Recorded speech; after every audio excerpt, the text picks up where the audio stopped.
છેલ્લે આપણે section C જોયો તો પેપર સેક્શન સી ના અંદર 3 પેપર મેં તમને સમજાવ્યા. સેક્શન સી ના ક્વેશ્ચન નંબર 32 થી લઈ અને 42 આપણે જવાબ કેમ લખવા એ જોયું તું. હવે સેક્શન સી માં આપણે આગળ જોવા જઈ રહ્યા છીએ. ફરી પાછો આપણે સેક્શન ક્વેશ્ચન નંબર 33, 34 અને 35. ક્વેશ્ચન નંબર 33, 34 અને 35 આખો ફંક્શન ને આધારે છે. આગળ પણ ફંક્શન વિશે ઘણી બધી માહિતી લીધી આપણે એને રિવાઇઝ કરીએ જેથી કરીને તમને આઈડિયા આવે એના જવાબો કેમ લખાય એ પણ આગળ આપણે જોયું. હવે આજે હું તમને વ્હાઇટ બોર્ડ ઉપર આ ક્વેશ્ચન ની ચર્ચા કરાવું છું. ક્વેશ્ચન નંબર 33, 34 અને 35. Match the language function with sentence. એટલે આ બાજુ A વિભાગમાં તમને સેન્ટેન્સ આપ્યા હશે અને B વિભાગમાં એના ફંક્શન દેખાડ્યા હશે. તમારે એને જોડવાના છે. અહીંયા ખાસ નોટ કરો કે તમે બેઠું કેટલાક વિદ્યાર્થીઓ ફરી પાછી આ વાત યાદ કરાવી દઉં કે કેટલાક વિદ્યાર્થીઓ A અને B એમ બેઠા લખે છે, પછી એક હારે C ને, બે હારે B ને, ત્રણ હારે A ને એમ મેચ કરે છે. એમ મેચ નથી કરવાનું. મેં તમને આની પહેલા જવાબ કેમ લખવા એની વિસ્તૃત માહિતી આપી છે. જો આની પહેલાના લેસન તમે ન જોયા હોય તો અવશ્ય જોઈ લો જેથી કરીને હાઉ ટુ રાઇટ આન્સર એનું તમને નોલેજ મળે. વાલો દોસ્તો, અહીંયા તમારી સામે section C question 33, 34, 35 match the language function with sentence 3 marks નો આ પ્રશ્ન છે. એની હવે આપણે ચર્ચા કરવા જઈ રહ્યા છીએ. અહીંયા ત્રણ જોડકા 3 માર્ક્સ ના આ જોડકા છે. 33, 34 ને 35 પ્રશ્નોના જવાબ છે. અહીંયા પહેલું જોડકું, બીજું, ત્રીજું, ચોથું ને પાંચમું એમ તમારી સામે 5 જોડકા મૂક્યા છે. આ જોડકાનો A પાર્ટ છે જેમાં સેન્ટેન્સ આપ્યા છે. આ પાર્ટ B છે જેમાં ફંક્શન આપ્યા છે. ફંક્શન એટલે ગ્રામરના ફંક્શન આપણે આગળ પણ જોયા જે શું અર્થ ધરાવે છે, શું કાર્ય કરે છે એની વાત રજૂ કરે છે. આ બાજુના સેન્ટેન્સ છે આપણે એને જોડવાના છે. હવે જુઓ, મેં તમને આગળ આ વાત લખીને દેખાડી હતી કે 33મો પ્રશ્ન છે તો એનો જવાબ લખવાનો છે. એટલે અહીંયા વ્હાઇટ બોર્ડ ઉપર આ ઓપ્શન છે એ મેં આ બાજુના ભાગમાં મૂક્યા છે. આપણે એની તરફ એની પછી જવાબ મૂકવાના છે. એટલે જવાબ તમારે આ પણ લખવાનું છે. એટલે એ પાર્ટ પણ લખવાનો છે. પછી બ્લેન્ક્સ એટલે લીટી કરી અને પછી એનો જવાબ લખવાનો છે. અલગ પેનથી લખશો તો તમને વધારે ફાયદો થશે. બે કોડની પેનનો ઉપયોગ કરો. પ્રશ્ન માટે બ્લેક અથવા તો બ્લુ વાપરો, જવાબ માટે બ્લેક અથવા તો બ્લુ વાપરો. તમને જે કોડ ગમે એનો ઉપયોગ તમે કરી શકો છો. વાલો દોસ્તો, અહીંયા તમારી સામે પહેલો વિભાગ પહેલાની ચર્ચા કરીએ છીએ. 5 જોડકા છે એમાંથી પહેલો જોડકું કેમ કે છે 33મો એનો પહેલો સેન્ટેન્સ કે what a wonderful creation mother is. Unit number 6 નું વાક્ય છે માનું સર્જન છે એ કેટલું અદ્ભુત છે. તો એની સામે તમને ઓપ્શન આપ્યું છે A describing frequency of action. Action ની ફ્રીક્વન્સી દેખાડી છે નહીં. 1 2 એવી 2 3 એક્શનો ની ફ્રીક્વન્સી દેખાય તો આ વાક્ય લખાય નહીં. એને દેખાડ્યું. describing a person વ્યક્તિ વિશે વર્ણન કર્યું છે નહીં. describing emotion absolutely. અને છેલ્લો જવાબ describing action. તો અહીં તમે એનો સી જવાબ સાચો છે. અહીંયા ઇમોશન describing emotion એટલે કે લાગણી અહીં રજૂ કરેલી છે. એટલે આનો જવાબ છે એ સી describing emotion એટલે લાગણી રજૂ કરી. બીજું વાક્ય છે the prizes were distributed by the chief guest.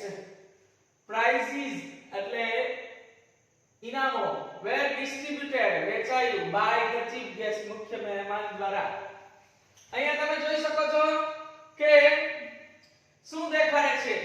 frequency of action દેખાડે છે નહીં. describing person દેખાડે છે નહીં.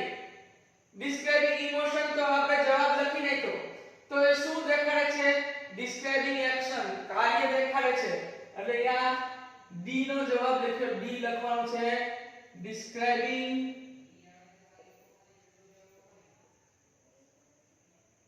એક્શન એટલે કાર્ય દેખાડે છે પછીનું છેલ્લું વાક્ય છે I never go to school late હું કોઈ દી મોડો જતો નથી તો અહીંયા જુઓ આની પહેલા ના કાઈ કોન્સેપ્ટ છે એટલે આની પહેલા કાઈ વાક્ય આપેલું છે જેમાં ફ્રીક્વન્સી દેખાડે છે ફ્રીક્વન્સી ઓફ એક્શન તો મારે અહીંયા લખવું પડશે કે એ describing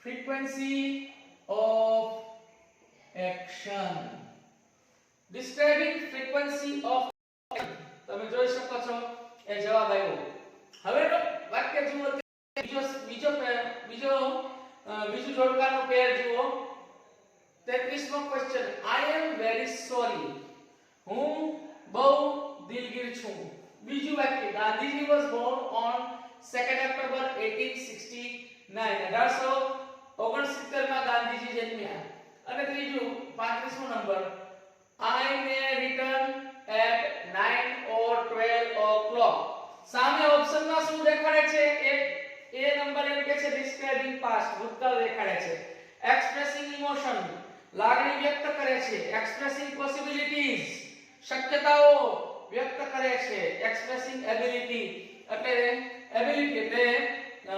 કાર્યશક્તિ એ રજૂ કરે છે તો તમે જોઈ શકો છો કે આઈ એમ વેરી સોરી અહીંયા તમે જોઈ શકો છો કે અહીંયા લાગણી વ્યક્ત કરવાનું કામ છે એક્સપ્રેસિંગ ઇમોશન તો અહીંયા મારે નંબર બી લખવાનું છે એક્સપ્રેસિંગ ઇમોશન મારો જવાબ આવશે પછી નંબર બીજું જુઓ કે Gandhiji was born on 2nd October જો આ ભૂતકાળની વાત છે વોઝ બોર્ન તો આ ભૂતકાળની વાતને રજૂ કરી તો એનો એ જવાબ મારે સાચો કરવો પડશે ડિસ્ક્રાઇબિંગ પાસ્ટ તો એનો એ જવાબ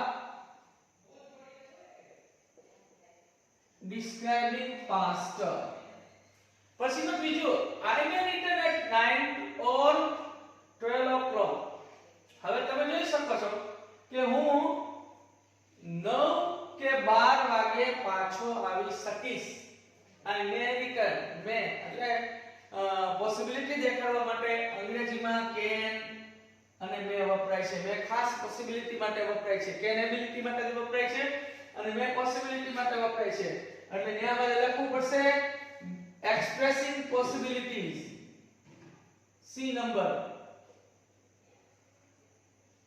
expressing possibilities એટલે શક્યતા દેખાડવા માટે અહીંયા જો આ મેનો ઉપયોગ છે એટલે શક્યતા દેખાડવા માટે વપરાણું હવે નંબર ત્રીજો પેર નંબર 3 પહેલા આપણે વાંચી જઈએ જેથી કરીને આપણને આઈડિયા આવે એના અર્થગ્રહણનું જ્ઞાન આવે you may come today or tomorrow તું આજે કે આવતીકાલે આવી શકીશ you can come today or tomorrow તું આજે કે આવતીકાલે આવી શકીશ એમાં 34મું though you are dull જો કે તું ઠોઠ છો you pass easily તું સહેલાઈથી પાસ થઈ જઈશ અહીંયા ધનો ઉપયોગ કર્યો જ્યારે કેટલાક કનેક્ટિવ્સ એવા છે કે ચોક્કસ એક્સપ્રેશન દેખાડવા માટે વપરાય છે Ravi can score good marks in SSC exam Ravi છે એ એસએસસી પરીક્ષામાં સારા માર્ક્સ લાવી શકે છે આ એના વાક્યો છે હવે એના જવાબો જોઈએ શોઈંગ કોન્ટ્રાસ્ટ એટલે વિરોધાભાસ દેખાડે છે comparing person એટલે વ્યક્તિની સરખામણી કરે છે showing alternative એટલે કે આ કે તે ઓલ્ટરનેટિવ એટલે પસંદગી કે વિકલ્પ રજૂ કરવા માટે વપરાયું દેખાડે છે. એક્સપ્રેસિંગ એબિલિટી એટલે કે તાકાત, શક્તિ કે ક્ષમતા દેખાડવા માટે વપરાય છે. તો વાલા દોસ્તો આ બેના જવાબો આપણે જોઈએ.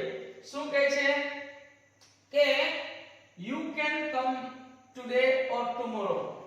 આજે કે આવતીકાલે તું આવી શકીશ. તો તમે જોઈ શકો છો કે આ ઓલ્ટરનેટિવ ચોઇસ દેખાડવા માટે વપરાય છે. અહીંયા ઓર નો ઉપયોગ થયો. ઓર એટલે ઓલ્ટરનેટિવ, શોઈંગ ઓલ્ટરનેટિવ, એનો સી જવાબ સાચો છે. લખવું પડશે શોઈંગ ઓલ્ટરનેટિવ. અહીંયા આજે કે આવતીકાલે એવો વિકલ્પ દેખાડે છે એટલે શોઈંગ ઓલ્ટરનેટિવ આવ્યું હોય. અહીંયા ઓલ્ટરનેટિવ દેખાડવા માટે ઓર વપરાયું. એવી જ રીતે એક બીજો શબ્દ પણ વપરાય છે આઈધર ઓર અને નાઈધર.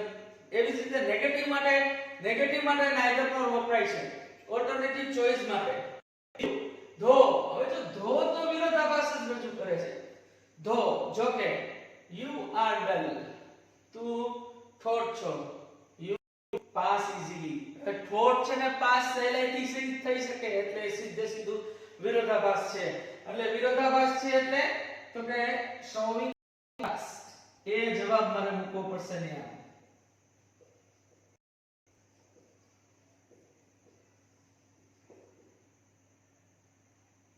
showing contrast એટલે કે વિરોધાભાસ રજૂ કર્યો.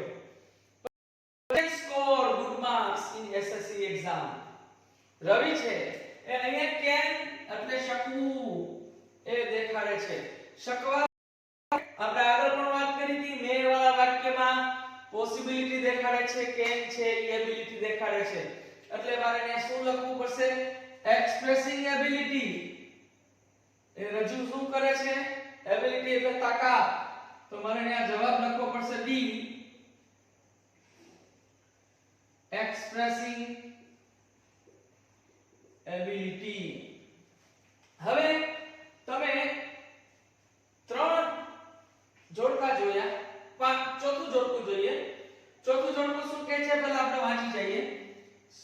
સાગર learn faster than સૂરજ. એટલે એનો મતલબ એમ કે સાગર સૂરજ કરતા ઝડપથી શીખી શકે છે અથવા તો શીખે છે. અહીંયા learns s લગાડવો પડશે સાદો વર્તમાન કાળ.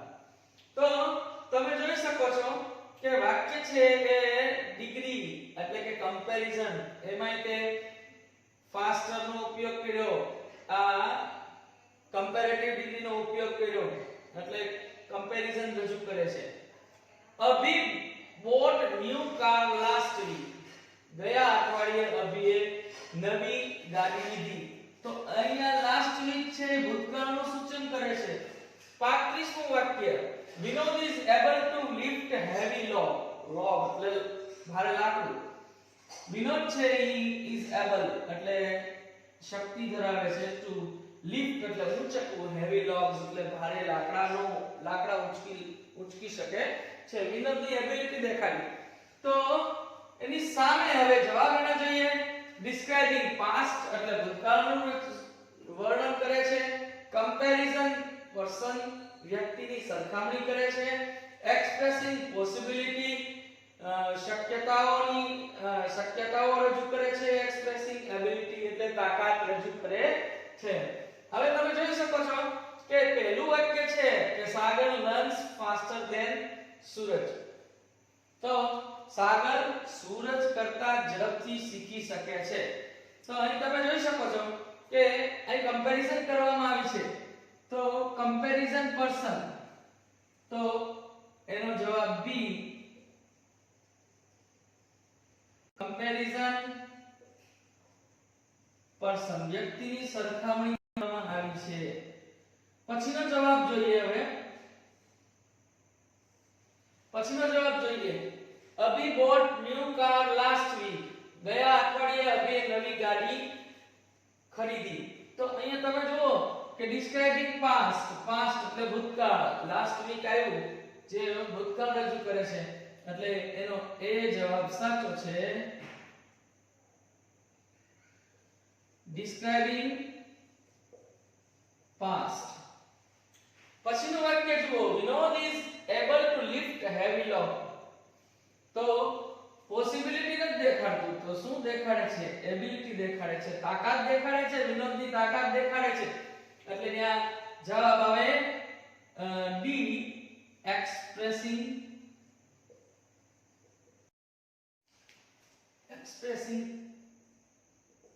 એબિલિટી. એટલે એ એબિલિટી દેખાડે છે. તમે જોઈ શકો છો કે વિનોદ એબલ, અહીંયા એબિલિટી દેખાડવા માટેનો ઉપયોગ થયો, એક્સપ્રેસિંગ એબિલિટી દેખાડે છે. પછી હવે આગળ જોઈએ. Swara, who is my sister, plays tabla well. Swara કે જે મારી બેન છે તે તબલા સારા વગાડે છે. બીજું 34મું વાક્ય. The notice was declared last night. Notice છેલ્લી રાત્રે જાહેર કરાઈ. was declared વાક્ય પેસિવ છે. આગળ 35મું વાક્ય. હુર્રા, we have won the match. હુર્રા, અહીંયા આ હુર્રા શબ્દ છે એ તમે જોઈ શકો છો દોસ્તો કે એ આનંદનો ભાવ રજૂ કરે છે. તો અહીંયા પાર્ટ એ માં આવા 3 વાક્યો છે. એની સામે પાર્ટ બી માં એક્સપ્રેસિંગ નાઇસિટીઝ એટલે ઉત્સાહ કે આનંદની અભિવ્યક્તિ કરે છે. સ્પેસિફાઈંગ લોકેશન, લોકેશન એટલે જગ્યા, સ્થળ દેખાડવાની વાત કરે છે. ડિસ્ક્રાઇબિંગ એક્શન, કાર્ય દેખાડવાનું કામ કરે, વર્ણવે છે. ડિસ્ક્રાઇબિંગ પર્સન એટલે વ્યક્તિનું વર્ણન કરે છે. તો તમે જોઈ શકો છો કે અહીંયા પહેલું વાક્ય છે Swara, who is my sister. અહીંયા who વાક્ય આવ્યું એટલે એ વ્યક્તિનું નિદર્શન કરવા માટે વપરાય છે. whom ને whose આગળ જોયું એ પ્રમાણે ડિસ્ક્રાઇબિંગ પર્સન માટે વપરાય છે. અહીંયા આનો જવાબ આમાંથી મારે ગોતવો પડશે કે ડી જવાબ, ડિસ્ક્રાઇબિંગ પર્સન. એટલે હું ડી જવાબ લખીશ.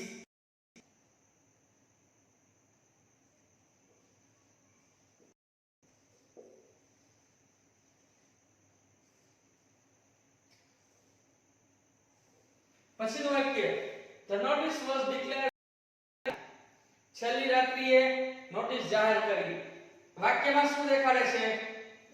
લોકેશન નથી દેખાડતું, નાઇસિટીઝ નથી દેખાડતું, એક્શન દેખાડે છે. એટલે એનો જવાબ સી, ડિસ્ક્રાઇબિંગ એક્શન.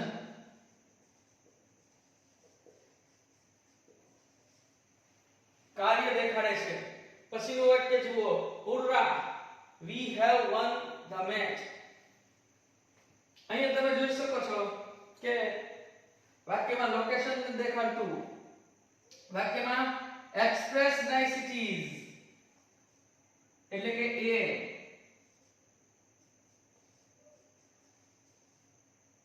એક્સપ્રેસિંગ નાઇસિટીઝ.